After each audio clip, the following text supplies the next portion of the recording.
Terus bagaimana hubungan dengan anak saya yang sekolah di pesantren, Pak? Hadis yang mengandung kaidah fikih. Ya, seperti misalnya innamal a'malu binniyat. Bismillahirrahmanirrahim. Assalamualaikum warahmatullahi wabarakatuh. Alhamdulillahirabbil alamin hamdan katsiran thayyiban mubarakan fih kama yuhibbu rabbuna wa yardah. Pemirsa Fatwa TV dan juga pendengar radio di mana saja Anda berada, kembali kita bersyukur kepada Allah Subhanahu wa taala yang mempertemukan kita kembali di program live interaktif Fatwa TV dengan tema konsultasi Islam bersama guru kita Ustadz Dr. Musyafa Ad-Darini hafizahullahu taala. Kemudian salat dan salam semoga curahkan kepada Nabi kita yang mulia, Rasul tercinta Nabi Muhammad sallallahu alaihi wasallam, juga kepada keluarga beliau, para sahabat beliau serta orang-orang yang setia mengikuti sunnah beliau hingga akhir zaman. Allahumma sholli ala Muhammad wa ala ali Muhammad. Pemirsa Fatwa TV, kita informasikan bahwasanya acara live interaktif ini juga dapat Anda dengarkan melalui radio tergabung di RTVC, di antaranya Radio Hang FM Batam, Radio Mas FM Solo, Radio Al-Hikmah Banyuwangi, Radio MD FM Probolinggo, Radio Amuba Pangkal Pinang, lantas Radio Tuah FM Riau. Jazakumullah khairan. Dan untuk berpartisipasi bisa menghubungi nomor 0331 544687 0331 544687. Dan sebelum kita merespon pertanyaan telah masuk, alhamdulillah telah hadir bersama kita di studio Jember Fatwa TV. Pemateri kita pada kesempatan ini Ustadz Dr. Musyafa Ad-Darini hafizahullah taala. Beliau merupakan salah seorang dewan pengajar di Sekolah Tinggi Dirosah Islamiyah Imam Syafi'i Jember. Kita sapa beliau. Assalamualaikum Ustadzana. Waalaikumsalam warahmatullahi wabarakatuh. Kefalakum Ustadz. Alhamdulillah bikhairin wa afiyah. Ustadz, sebagaimana biasa Ustadz, di awal ini kita minta berupa nasihat Ustadz. Tafadhol. Bismillahirrahmanirrahim. Alhamdulillahirabbil alamin. Wassalatu wassalamu ala asyrafil anbiya'i wa sayyidil mursalin nabiyyina Muhammadin wa ala alihi wa sahbihi wa man tabi'ahum bi ihsanin ila yaumiddin. Para jemaah sekalian, kaum muslimin dan kaum muslimat, khususnya para pemirsa Fatwa TV yang semoga dimuliakan dan dirahmati oleh Allah Subhanahu wa taala. Kita tahu bahwa husnudzan atau berbaik sangka kepada Allah Subhanahu wa taala merupakan amalan yang mulia.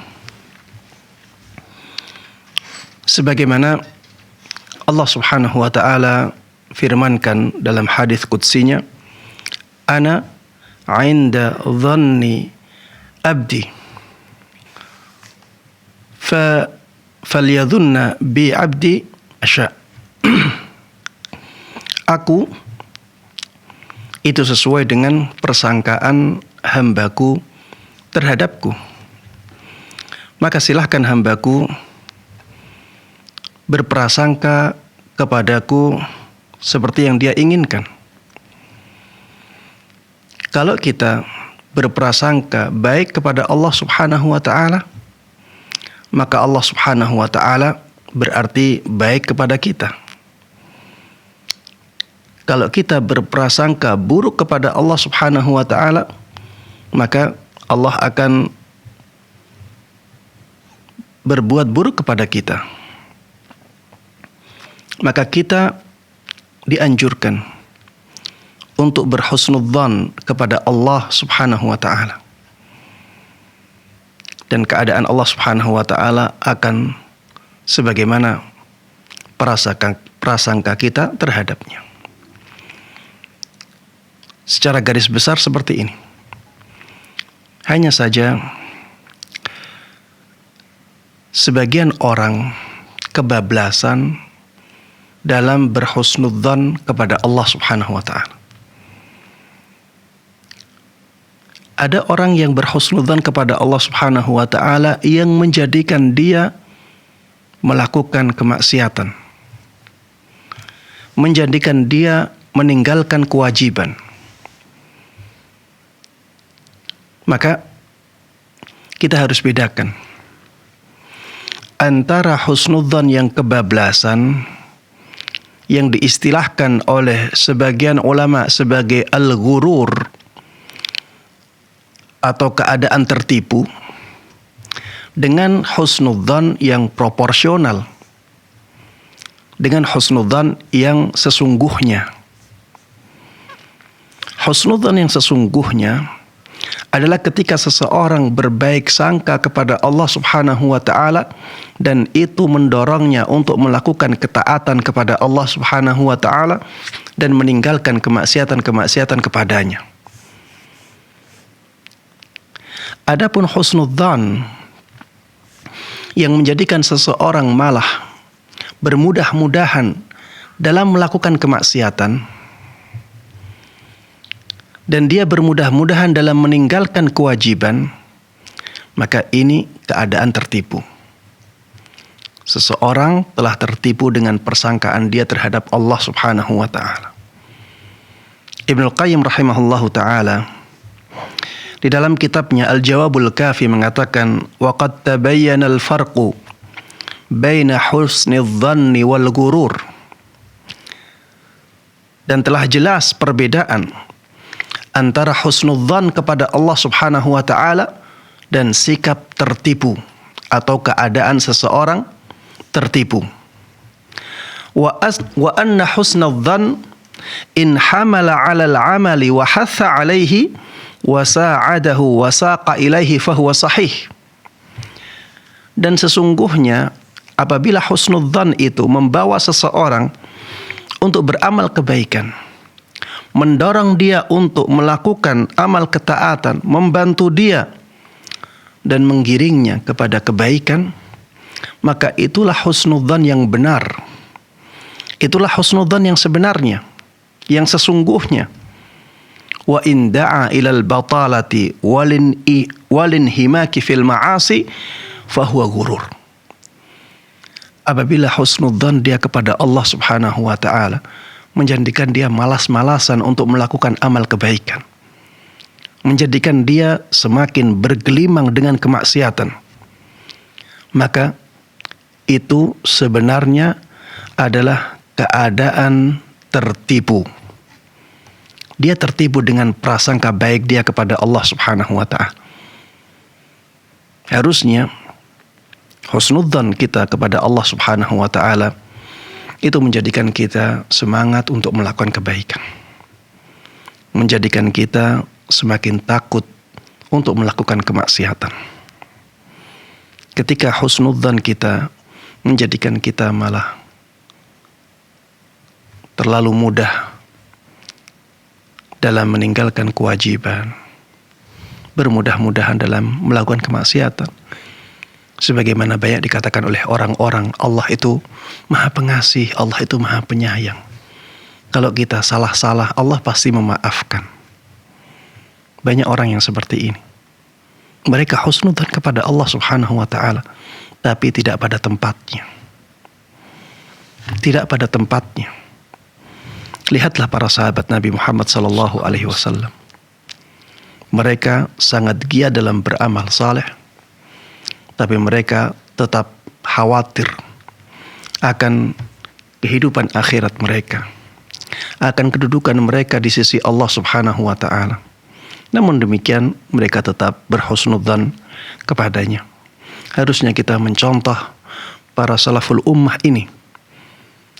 Berbaik sangkalah kepada Allah Subhanahu wa taala dan tetaplah untuk taat kepada Allah Subhanahu wa taala dan takut menjalani kemaksiatan-kemaksiatan kepada Allah Subhanahu wa taala. Demikian yang bisa ana sampaikan. Wallahu taala a'lam. Wa sallallahu wasallama wa baraka ala nabiyyina Muhammad wa ala alihi wa sahbihi wa man tabi'ahum bi ihsan ila yaumiddin walhamdulillahi rabbil alamin. Masya Allah, jazakumullah khairan atas nasihat di pembukaan ini, semoga bermanfaat bagi kita semua. Kembali kami mengajak pemirsa Fatwa TV dan juga pendengar di mana saja Anda berada untuk bertanya langsung bisa menghubungi di nomor 0331 544687 0331 544687. Baik, sudah ada pertanyaan telah masuk, Ustaz. Kita coba bacakan soal pertama dari Saudara Abdullah di Jawa Barat, Ustaz. Assalamualaikum warahmatullahi wabarakatuh. Ustaz, apa hukum menunda kehamilan atau KB? Apakah itu haram? Dan apakah ada hal-hal tertentu yang diperbolehkan dalam KB tersebut? Taib. Menunda kehamilan ini berbeda dengan menghentikan kehamilan. Yang diharamkan di dalam Islam adalah menghentikan kehamilan. Adapun menunda kehamilan, maka kita harus lihat apa motifnya, apa alasannya. Kalau alasannya adalah alasan yang dilarang oleh syariat, maka menunda kehamilan pun tidak diperbolehkan. Seperti misalnya, ketika seseorang menunda kehamilan karena dia khawatir nantinya Allah tidak memberikan rizki yang cukup kepada dia. Dia khawatir akan rizki. Anak satu saja sudah kelimpungan untuk cari rizkinya. Bagaimana kalau anak dua? Bagaimana kalau anak tiga? Maka alasan seperti ini alasan yang telah dinafikan oleh Al-Quran.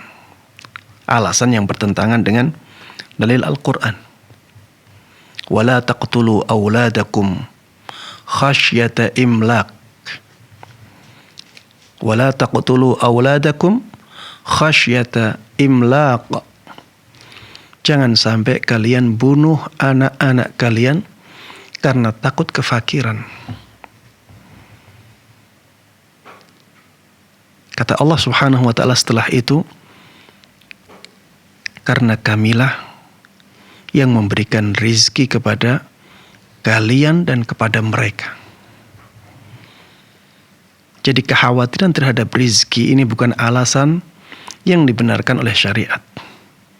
Bukan alasan yang dibolehkan oleh syariat.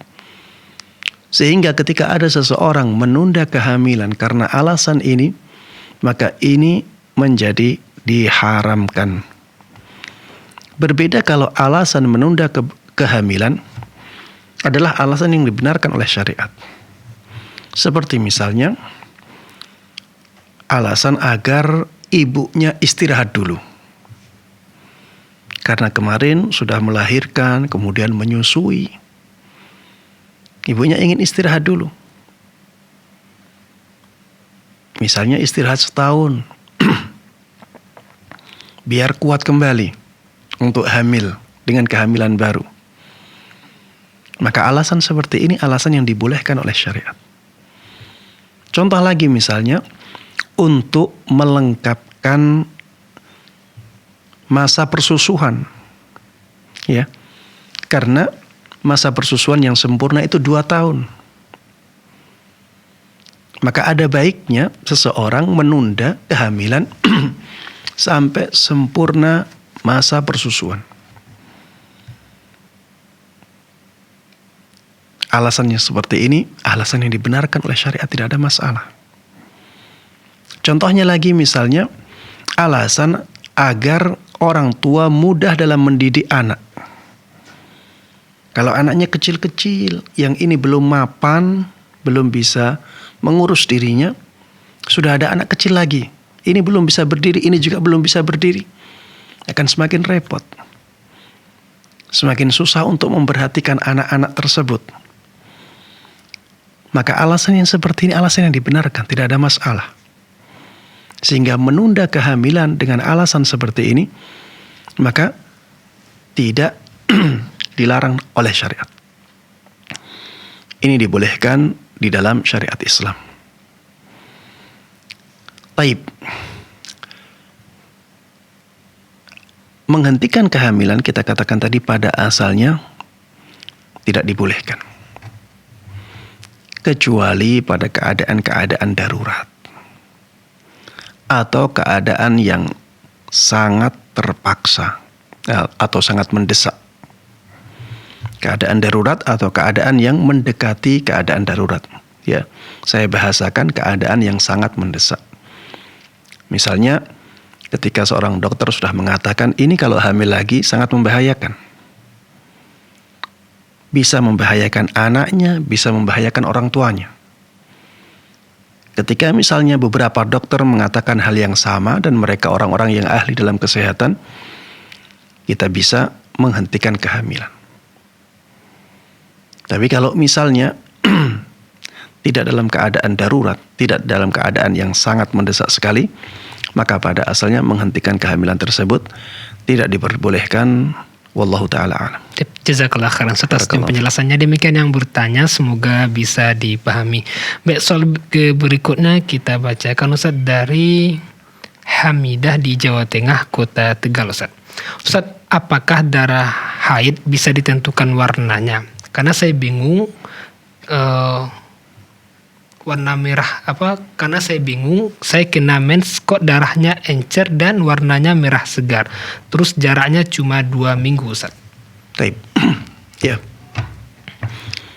Ciri-ciri darah haid harus diketahui oleh setiap muslimah.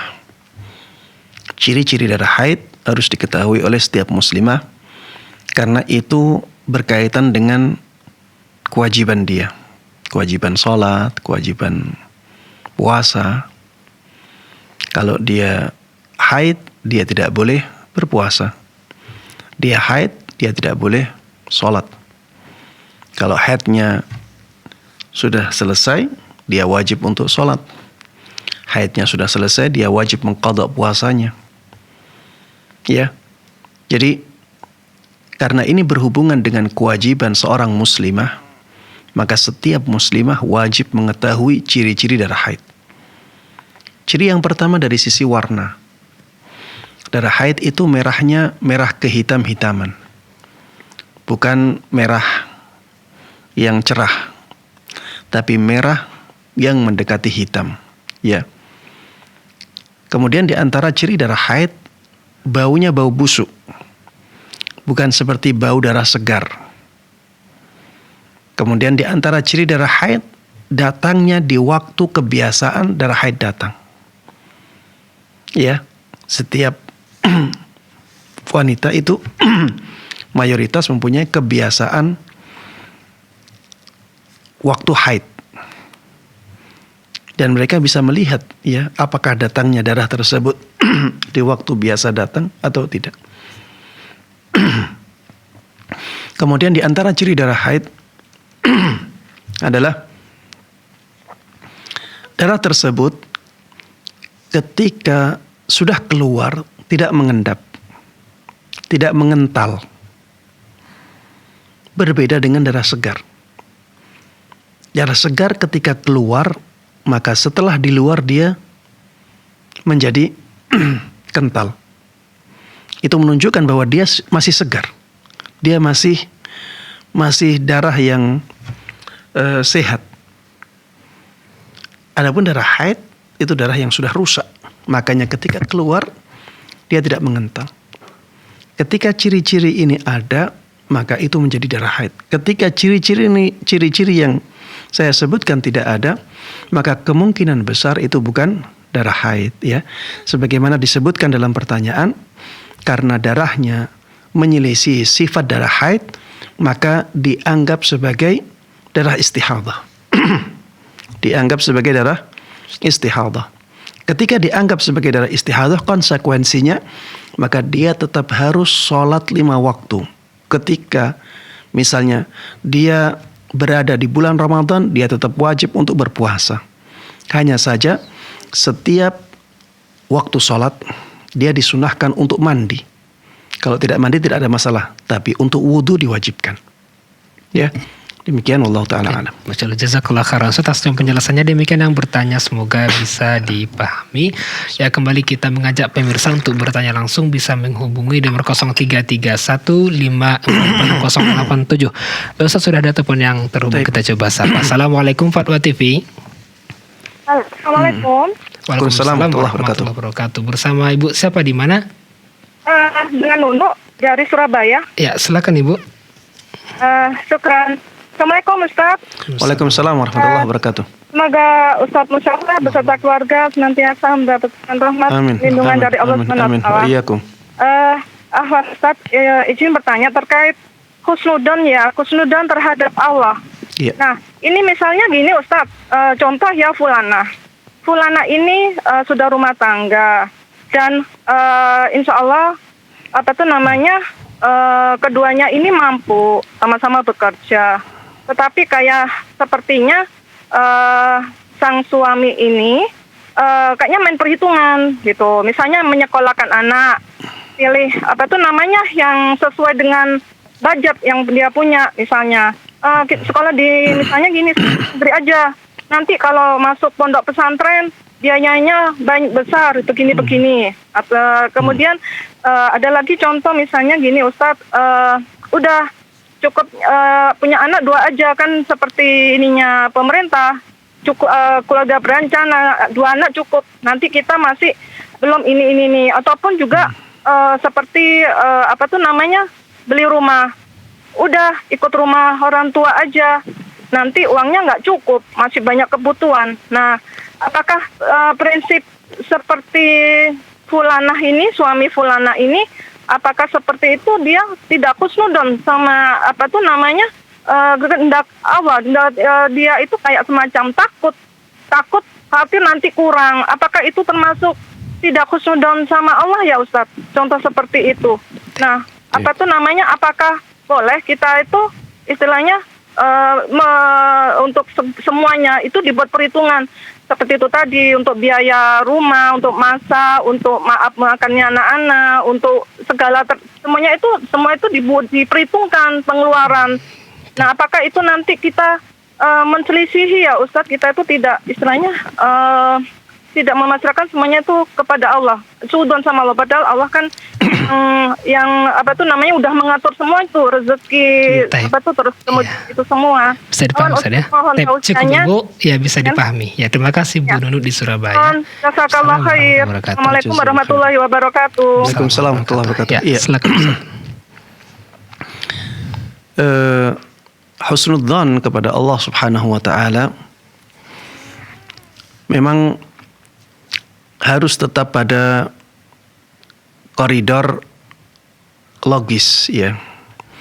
Kita juga harus mempertimbangkan sisi logis.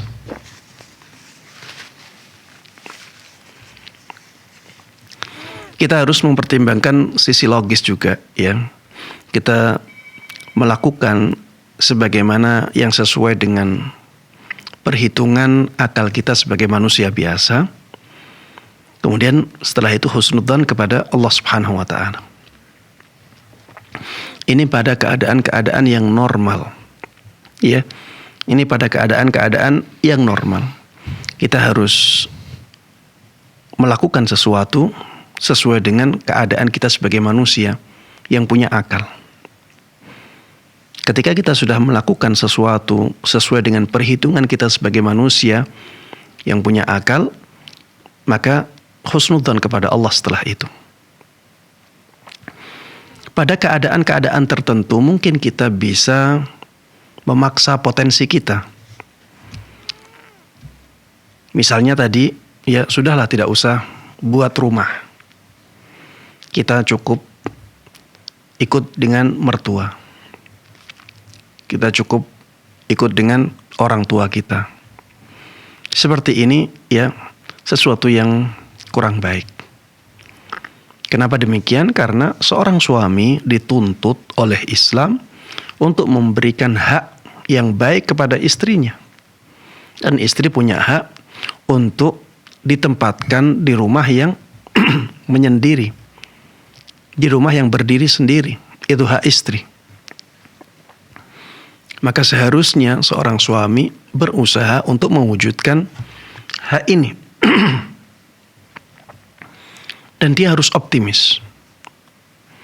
Dia harus optimis. Apalagi kalau digambarkan tadi keadaannya cukup. Maka berusahalah untuk memberikan hunian kepada keluarga secara terpisah.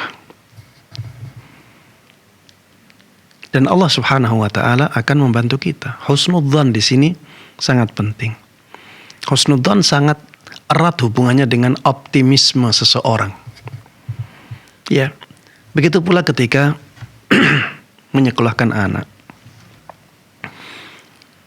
Memang kalau misalnya keadaannya secara logika tidak mungkin untuk menyekolahkan anak di sekolah yang mahal, maka logis saja. logis saja. Lakukan atau jalani kehidupan sesuai dengan perhitungan kita sebagai manusia. Itu kalau sama sekali tidak ada kemungkinan untuk ke sana. Kalau kita jalani malah semakin berat, nanti banyak hutang. Maka jangan ambil pilihan itu. Tapi kalau misalnya dalam perhitungan kita sebagai manusia, kita masih punya kemampuan untuk menyekolahkan anak ke sekolah yang bagus, walaupun lebih mahal, maka lakukan itu. Walaupun nanti keadaannya mepet keuangan kita, tapi kita masih punya kemampuan, maka berusahalah untuk melakukan hal tersebut. Dan husnudzan kepada Allah Subhanahu wa Ta'ala. Di sini masih dalam ranah atau masih dalam koridor sesuatu yang dimungkinkan, ya, masih dalam kemampuan seseorang. Kalau kita tidak berusaha, untuk apa hidup? Ya, kalau kita tidak mau yang baik yang dibarengi dengan usaha, untuk apa kita hidup? Bukankah kita dalam kehidupan ini dari awal sampai akhir sebenarnya adalah perjuangan?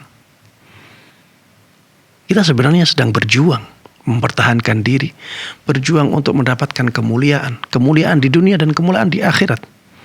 Kalau kita tidak paksa diri kita untuk mencapai kemuliaan itu, untuk apa kita hidup? Dalam berkeluarga juga demikian. Ya. Dalam berkeluarga juga demikian. Kita harus punya kerja keras, kita punya optimisme, kita punya husnudzan kepada Allah Subhanahu wa Ta'ala. Jangan terlalu pesimis, ya. Demikian Allah Ta'ala alam. Jazakallah khairan atas penjelasannya. Demikian yang bertanya, semoga bisa dipahami. Baik, sudah penelpon berikutnya Ustaz, kita coba angkat kembali. Assalamualaikum Fatwa TV. Waalaikumsalam warahmatullahi wabarakatuh. Ya, Ibu Rosmini sepertinya, silakan Ibu. Ya, Assalamualaikum warahmatullahi wabarakatuh, Ustaz. Waalaikumsalam warahmatullahi wabarakatuh.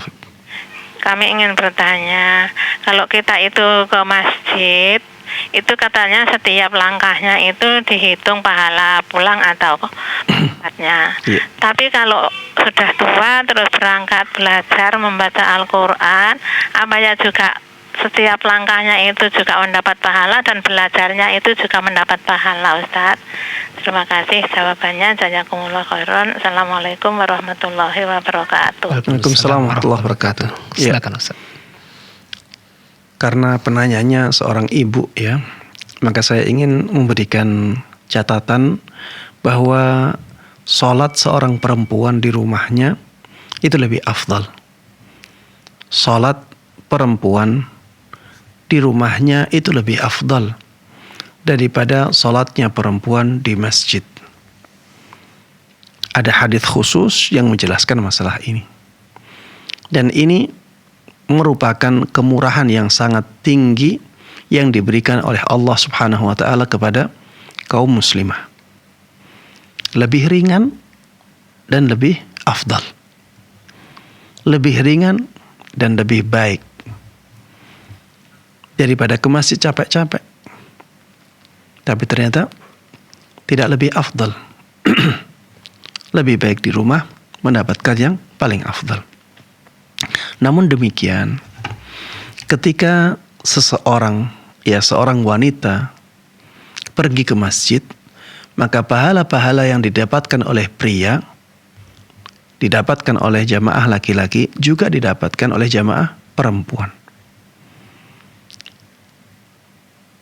Dan ketika seorang wanita, misalnya seorang istri, meminta izin kepada suaminya untuk pergi ke masjid, maka sang suami tidak boleh melarang istrinya pergi ke masjid, kecuali ada alasan yang dibenarkan.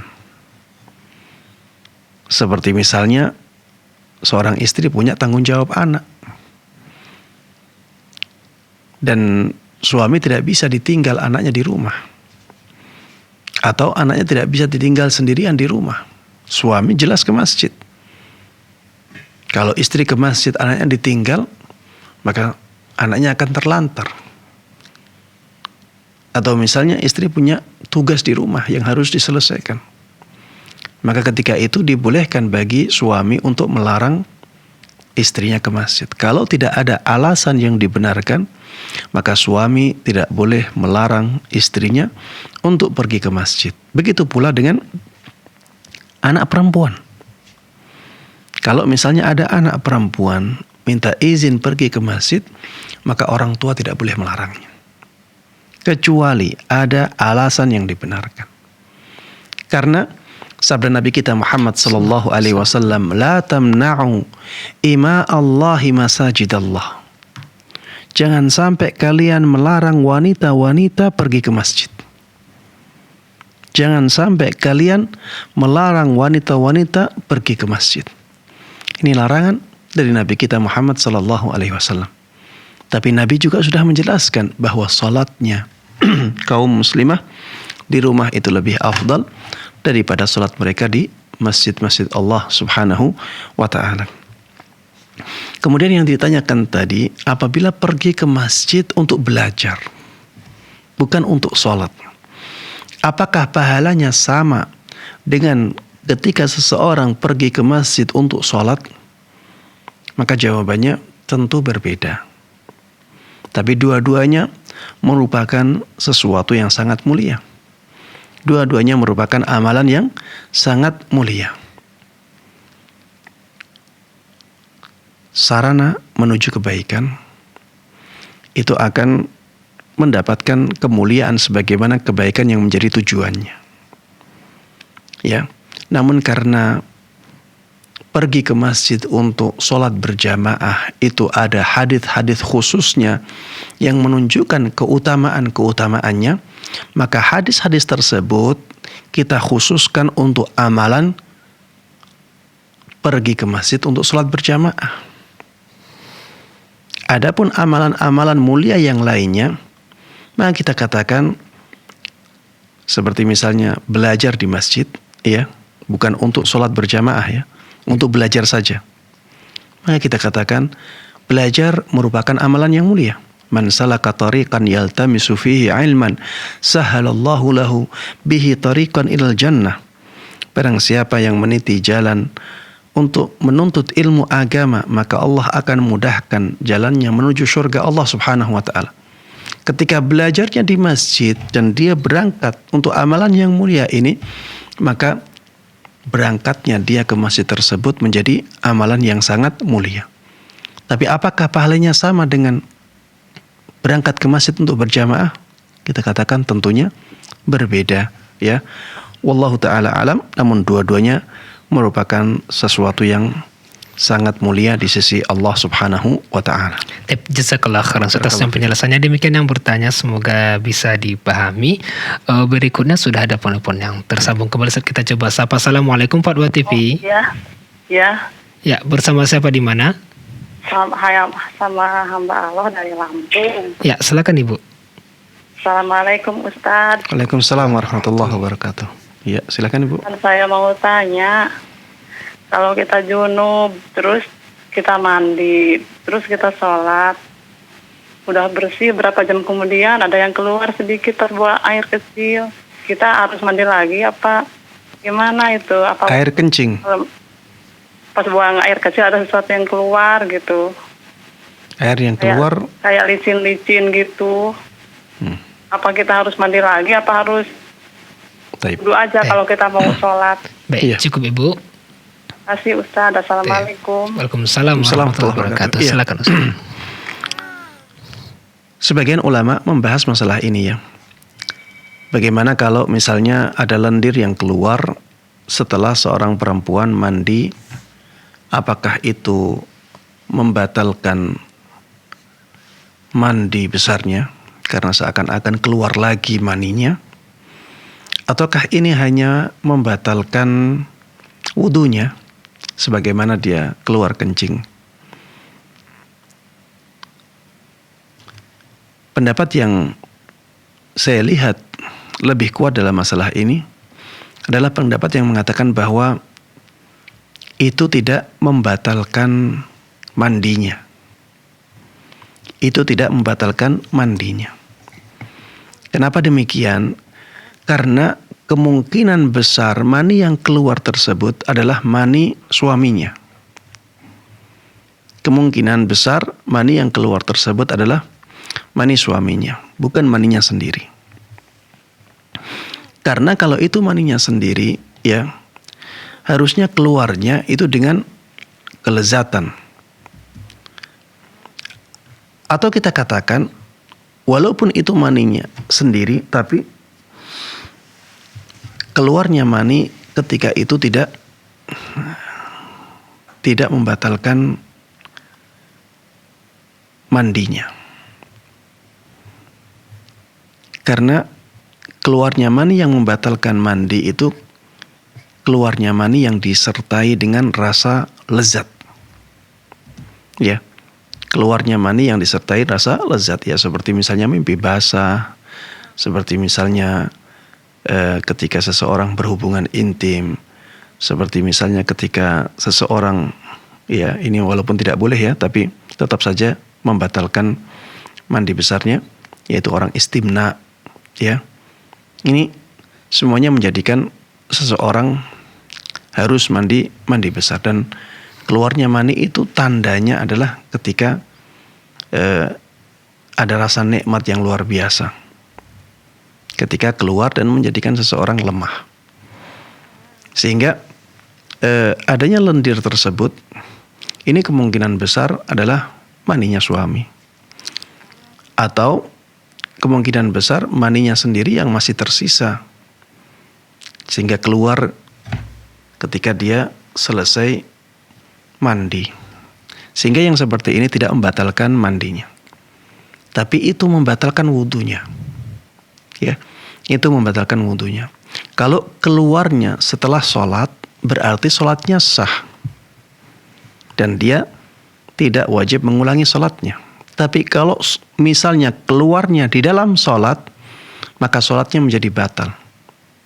Dia harus wudu, ya sebaiknya dia bersihkan cairan tersebut atau lendir itu, kemudian setelah itu dia berwudu dan sholat lagi. Demikian, Allah Ta'ala alam. Jazakallah khairan atas penjelasannya. Demikian yang bertanya Ibu di Lampung, semoga bisa dipahami. Berikutnya sudah ada penelpon lagi, saat kita coba angkat. Assalamualaikum Fatwa TV. Iya. Bersama Ibu siapa di mana? Dengan Ibu Elsie di Polewali, Sulawesi Barat. Ya, silakan Ibu. Ya, Assalamualaikum Ustaz. Waalaikumsalam warahmatullahi wabarakatuh. Dengan Ibu Elsie di Polewali, Sulawesi Barat. Ya, silakan. Silakan Ibu. Yang mau Anda tanyakan ini mengenai tempat ibadah ya Ustaz.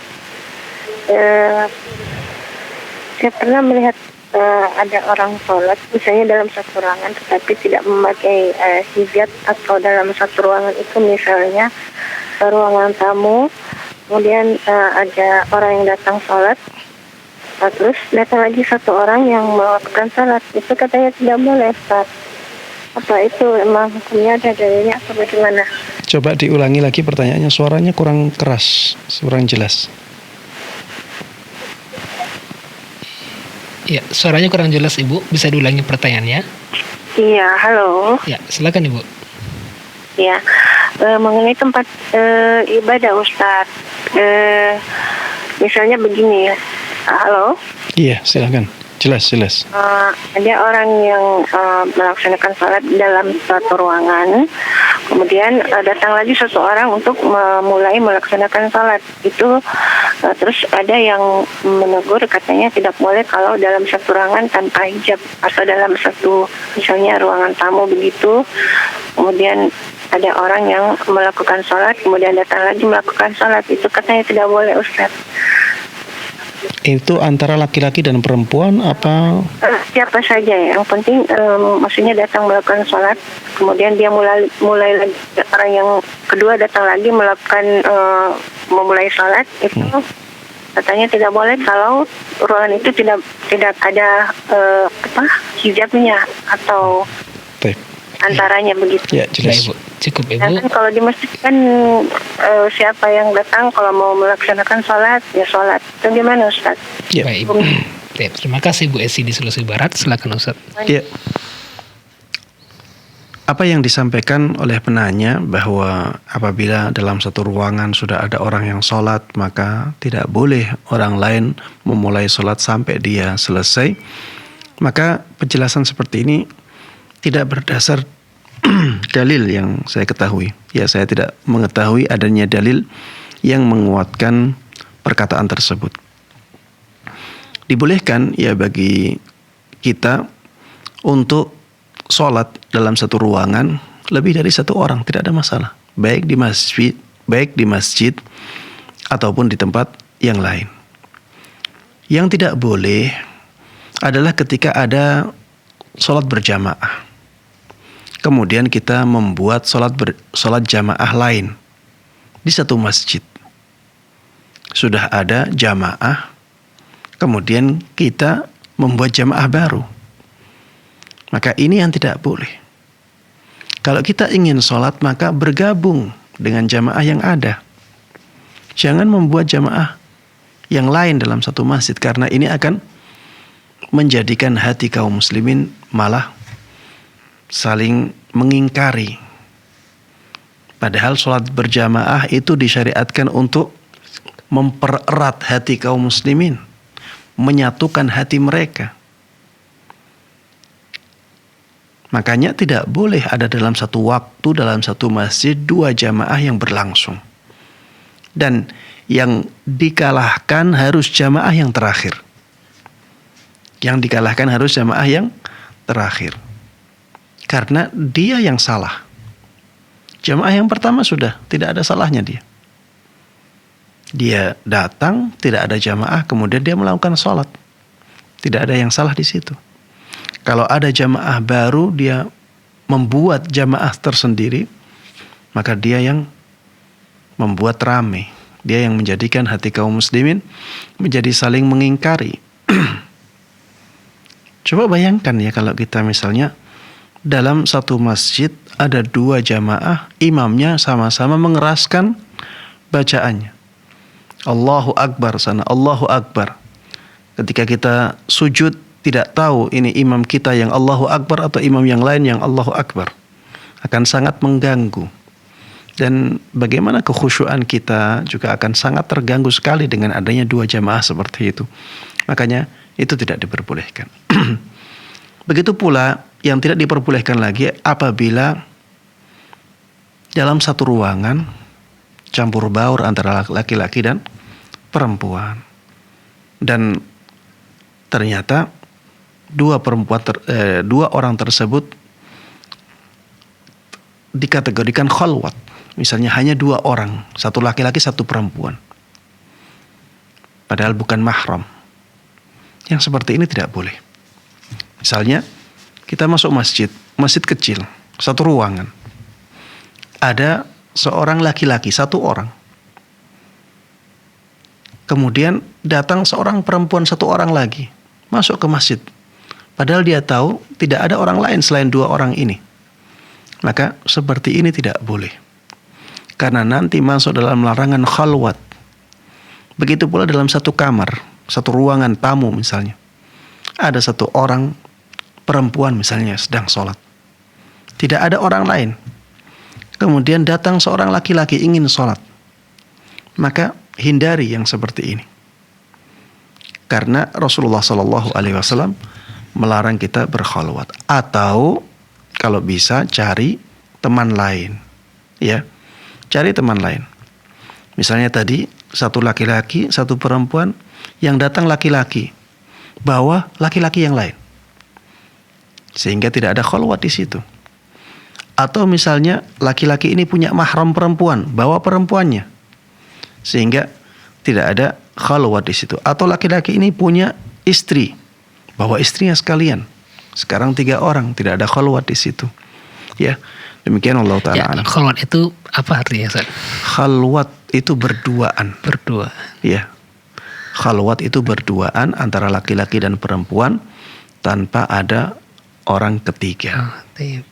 Barakallah. Jazakallah khairan atas penjelasannya. Demikian yang bertanya Ibu Esi di Sulawesi Barat, semoga bisa dipahami. Berikutnya penelpon yang terhubung kembali saat kita coba angkat. Assalamualaikum Fatwa TV.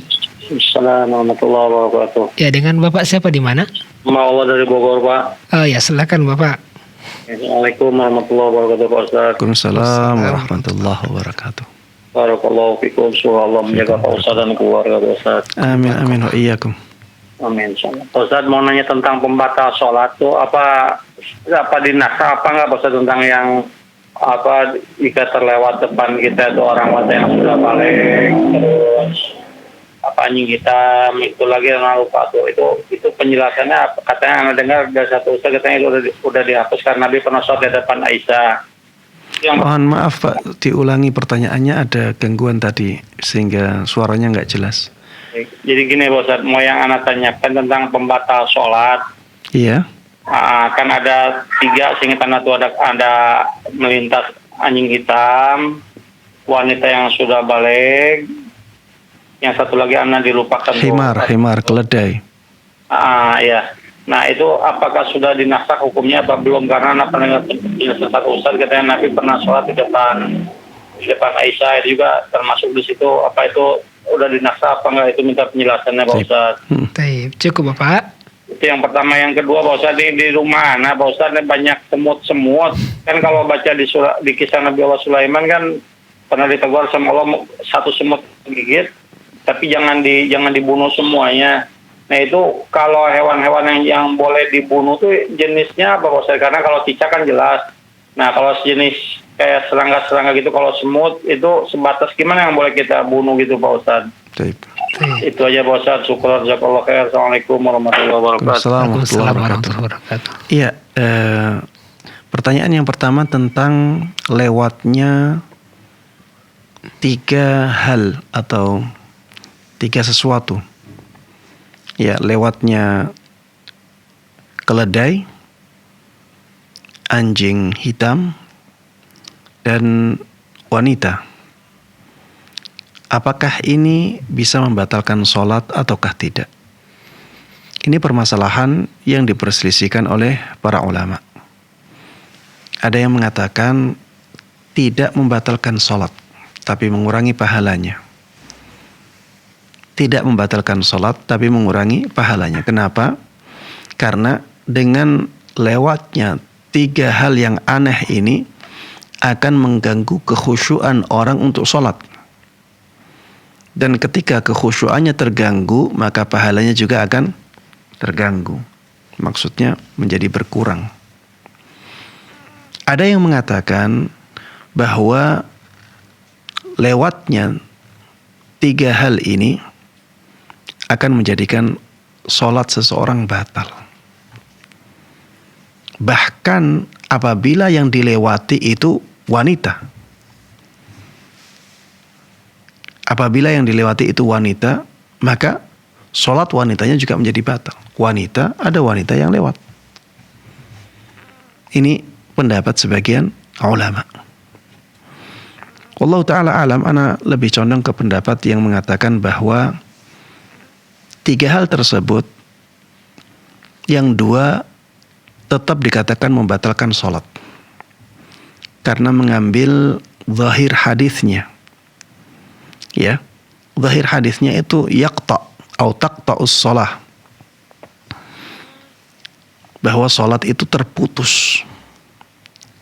Zahir dari redaksi ini, terputusnya sholat itu batalnya sholat. Namun yang perempuan ini dikecualikan karena adanya hadis tadi yang disebutkan oleh penanya. Rasulullah SAW sering sholat dan di depannya ada ibunda kita Aisyah radhiyallahu taala anha. Dan Rasulullah SAW tidak membatalkan sholatnya. Sebagian ulama mengatakan harus dibedakan antara diamnya wanita di depan orang yang sholat dengan lewatnya wanita yang di depan orang sholat.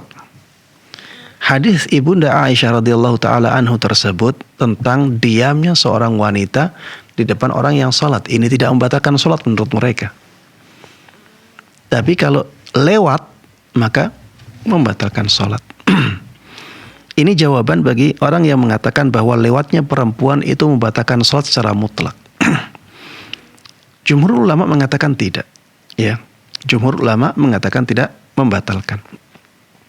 Mereka mengatakan kalau diamnya perempuan saja di depan orang yang sholat itu tidak membatalkan sholat, apalagi hanya lewat. Apalagi hanya lewat, sekelebat saja. Maka lebih tidak membatalkan sholat. Tapi yang jelas itu bisa mengganggu kekhusyuan seseorang yang sholat, ya. Allah Ta'ala alam, kalau lewatnya keledai, lewatnya anjing hitam, ya, anjing yang hitam secara sempurna, maka ini bisa membatalkan sholat seseorang. Adapun lewatnya perempuan, karena ada hadis Ibunda Aisyah radhiyallahu taala anha, maka kita katakan tidak membatalkan salat tapi mengurangi pahala salat. Ya, kalau saja tidak ada hadis dari Ibunda kita Aisyah radhiyallahu taala anha tentang salatnya Rasulullah sallallahu alaihi wasallam dan di depannya ada beliau, maka tentunya kita akan katakan semuanya membatalkan salat. Ya, wallahu taala a'lam. Tapi jazakallah khairan. Tapi adapun pertanyaan yang kedua, pertanyaan tentang apa tadi? Semut yang dibunuh, Ustaz. Binatang apa saja yang boleh dibunuh? Serangga, ya, serangga di rumah, apakah boleh dibunuh? Ya, kita katakan dibolehkan kita membunuh serangga, terutama yang mengganggu kita. Ya, terutama yang mengganggu kita. Yang mengganggu, ya jelas boleh dibunuh. Kalau tidak mengganggu misalnya, maka sebaiknya tidak usah dibunuh karena tidak ada kebutuhan untuk membunuhnya. Tapi kalau sudah mengganggu, kita boleh membunuhnya. Ya, seperti nyamuk, ini mengganggu. Misalnya semut dalam jumlah yang sangat besar, ya, dan mengganggu kita ketika tidur, ya, maka kita boleh menghilangkan semut itu. Kita boleh membunuhnya, tidak ada masalah. Semua hewan yang membunuh itu boleh kita bunuh, ya. Wallahu taala a'lam. Jazakallah khairan atas penjelasannya. Demikian Bapak yang bertanya di Bogor, semoga bisa dipahami. Berikutnya penelpon yang telah terhubung saat kita coba angkat. Assalamualaikum Fatwa TV. Halo, assalamualaikum. Waalaikumsalam warahmatullah. Bersama siapa di mana? Dari Abu Anja di Bangka Belitung, Ustaz. Silakan Bapak. Ini Ana mau tanya, dalam sholat berjamaah dengan istri, kan kita kalau imam kan sering lupa tuh bacaannya, Ustaz, ya. Iya.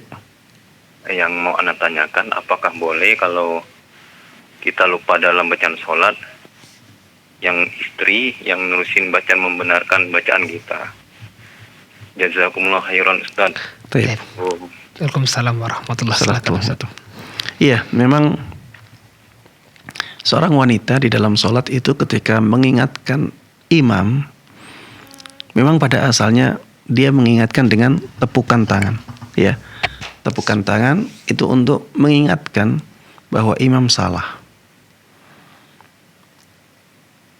Adapun bagi laki-laki, maka cara mengingatkannya ketika imam salah dalam melakukan gerakan misalnya, maka dengan mengucapkan subhanallah.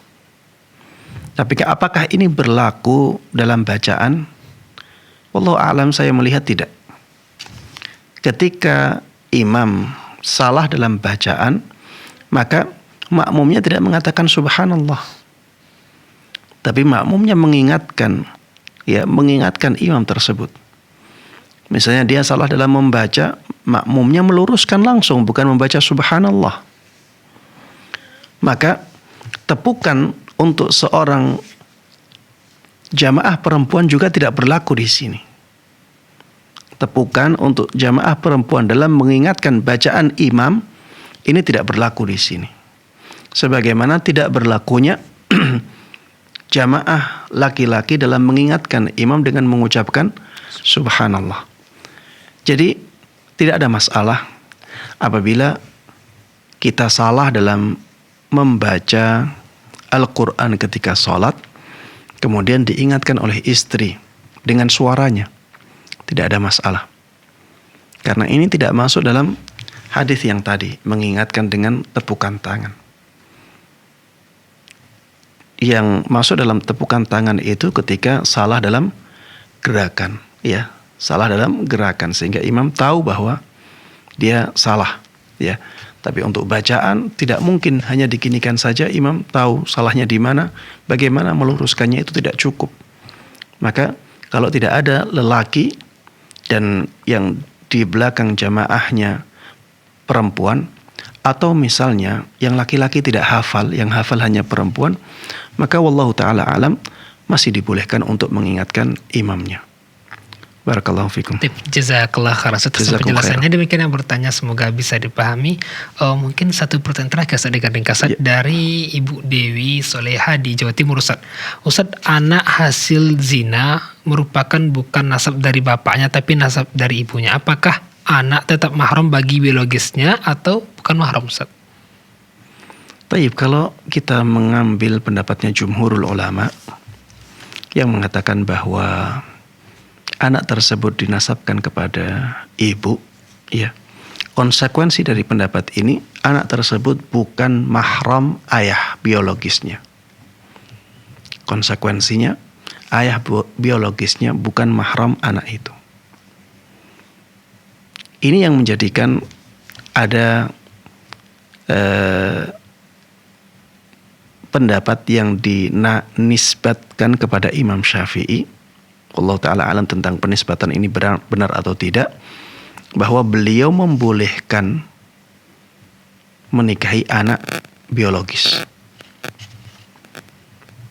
karena nasabnya tidak tetap secara syar'i. Makanya nasabnya kepada ibu bukan kepada ayahnya. Ya, namun pendapat ini pendapat yang banyak diingkari oleh para ulama. Ya, kita katakan itu bukan mahram, tapi tetap tidak boleh dinikahi. Anak tersebut bukan mahram, tapi tetap tidak boleh dinikahi. Karena ada sisi itu air dia. Itu berasal dari air mani dia. Maka dari sisi ini tidak dibolehkan. Ya, ada syubhat ini, maka pada asalnya tidak boleh dinikahi oleh ayah biologisnya. Ayah biologisnya juga bukan mahramnya. Ketika nantinya pernikahan, ayah biologisnya juga tidak boleh menjadi walinya. Ini semuanya pendapatnya jumhurul ulama. Mayoritas ulama berpendapat demikian. Wallahu ta'ala alam. Jazakallah khairan atas penjelasannya. Demikian yang bertanya, semoga bisa dipahami. Dan sebagai pertanyaan penutup di perjumpaan kali ini, jazakumullah khairan atas ilmunya, semoga bermanfaat kita semua dan pemirsa Fatwa TV dan juga pendengar radio di mana saja Anda berada. Terima kasih atas kebersamaan Anda semua. Terus saksikan acara live interaktif Fatwa TV setiap hari Senin hingga Jumat setiap pekannya. Dan untuk mendapatkan beberapa informasi kegiatan Dewan Fatwa Perhimpunan Al-Irsad dan juga Fatwa TV, Anda dapat akses di website www.dewanfatwa.com. Syukran jazakumullah khairan atas kebersamaan Anda semua. Kita tutup dengan baca doa kafaratul majlis. Subhanaka bihamdika asyhadu an la ilaha illa anta astaghfiruka wa atubu ilaika. Assalamualaikum warahmatullahi wabarakatuh. Waalaikumsalam. Ya Allah. Terus bagaimana hubungan dengan anak saya yang sekolah di pesantren, Pak? Hadis yang mengandung kaidah fikih, ya, seperti misalnya innamal a'malu binniyat. Ini